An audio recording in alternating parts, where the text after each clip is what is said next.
We'll be discussing about the forging shift operation in the forge. So let's say we want to forge this item IM 987. It has these details. Input weight is 1.5 kg, slug weight is 1 kg, and the other details. This can be created using the product bar 40 mm. So I'll go to the forging section.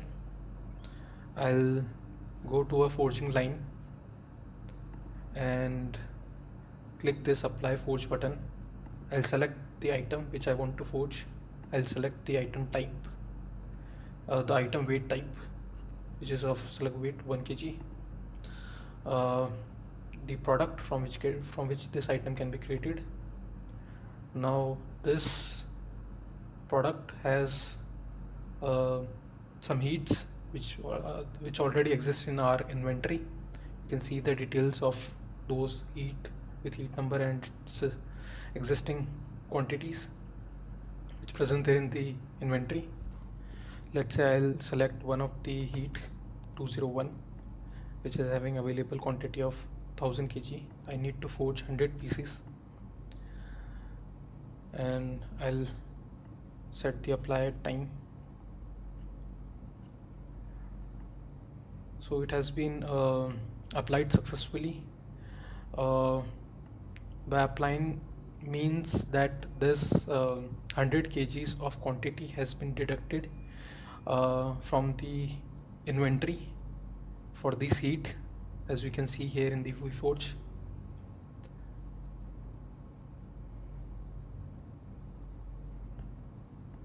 So I'll go and start this forging operation. This start time should be always greater than the applied time. Now the forging operation has been started and our forging line has been moved to the status forging in progress. Now we'll complete the forging operation in forms of adding the forging shift details. So here we can see the forging details, the traceability number. Now we'll provide the start time. The start time, shift start time should always be greater than the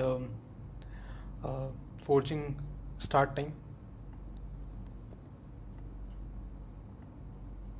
And let's say it's a 24-hour shift. Now let's say we want to, we have forged 50 pieces in this shift with some rejections. So we need to provide the details of the pieces which has been forged from which heat. So we had at time of applying we have selected this heat. So let's say 50 pieces were created from this heat with some rejections of 5 pieces and some another rejections. So around 65 kgs has been will be consumed from the allocated heat which we have deducted at the time of applying the forge. So here we can see like this has been originally planned. 100 kgs were deducted. Available is 900 kgs, and for this shift it has been 65 kgs has been required. So we can see the details of this forging shift as well. So here we can see like total originally 100 kgs were being there, and out of the 65 kg has been consumed in this forging shift. 35 kg has been remained, and we can see the forging shift details here as well. That 50 pieces has been forged successfully, 5 were rejected and 10 other rejections. So total 65 kg has been consumed. Now let's say we have started another forge shift operation.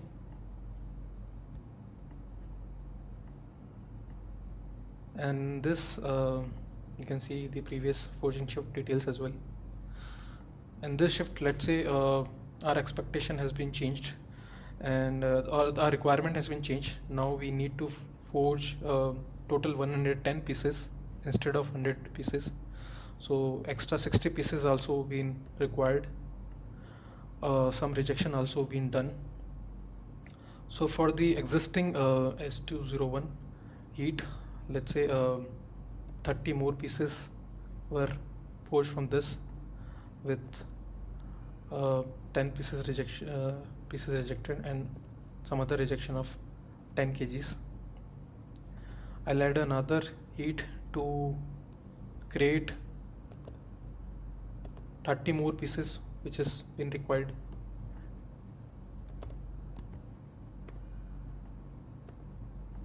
So 40 kgs will be directed from the new heat, and in this forging shift 50 kgs will be directed from the S201 heat.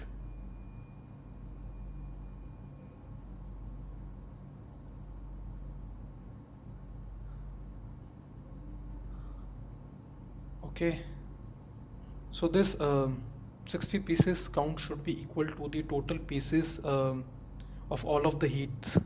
So here we have provided 30 and 30. So our system is allowing the creation of forge shift. If we don't, then if the number doesn't gets to the total actual forge piece, so it won't allow. Okay, so we have created another forge shift. We can see the details here. Okay, so originally it was 100 kg. Now we have consumed around 155 kg. From heat 201 we have consumed 115 kgs, and from heat 202 we have consumed 40 kgs. We can see the shift details here as well. The time, the actual forge pieces, rejection pieces, other rejections.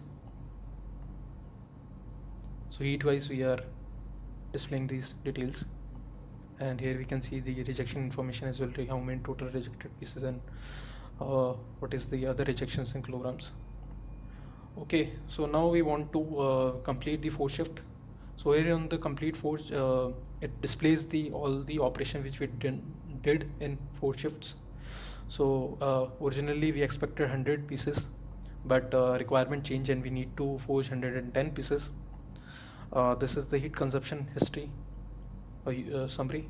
100 was allocated initially, then later we totally consumed 115. For heat 202 we totally consumed 40 kilograms. Here we again can see the shift details. Now we need to complete it, and it should be having the complete date time only after the last forge shift end time, which is this. So now this forging has been successfully completed. We will also discuss the case when we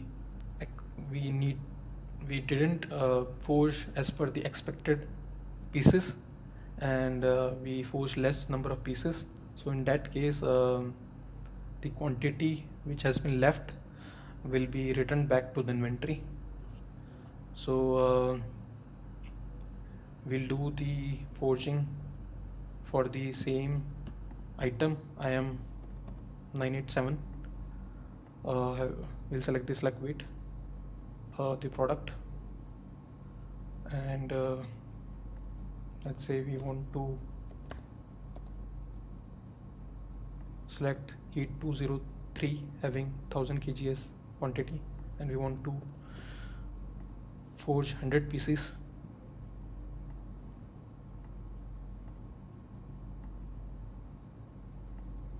Now we can see like 100 kg of quantity has been deducted, has been from the inventory, and has been allocated for this forging operation. Now we can start the forge operation. Now we'll add the forging shift.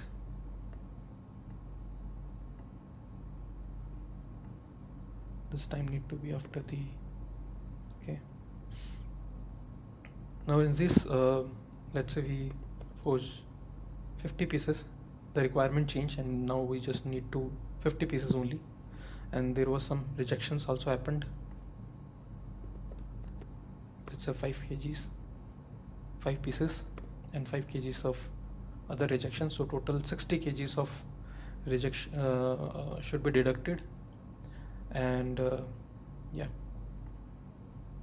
so you can see the details that 40 kgs is still remaining what has been allocated. Now we'll let's say complete the forging shift, because the requirement change, and we just now need to have the 50 pieces only.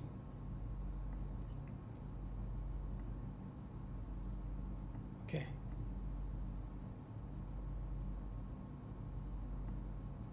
So we can check in the inventory that for this heat number, okay, so 60 was deducted, and remaining 40 was returned back to the inventory. So now we have 940 kgs for heat 203 in the inventory.